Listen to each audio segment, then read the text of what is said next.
Hi guys, আজ আমি তোমাদের সাথে যে বিষয়গুলো আলোচনা করতে চলেছি এগুলো চেষ্টা করো স্টেপ বাই স্টেপ ফলো করার, because I was a shy person two.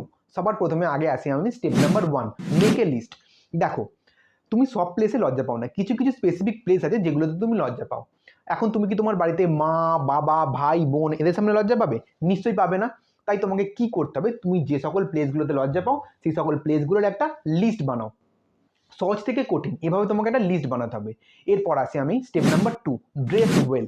দেখো, তুমি যখন কোনো আউটসাইডে যাচ্ছ বা কারোর সাথে মিট করতে যাচ্ছ, চেষ্টা করো ভালো আর মার্জিত পোশাক পরার। এই ভালো আর মার্জিত পোশাক তোমার মনের মধ্যে কনফিডেন্সকে বুস্ট করবে। এই কনফিডেন্স কিন্তু খুব দরকার তোমার সাইনেস বা লজ্জা ভাবকে কাটিয়ে ওঠার জন্য। এরপর আসি আমি step number 3, knowledge is power. তোমাকে ব্যাপারটাকে আমি বোঝাই।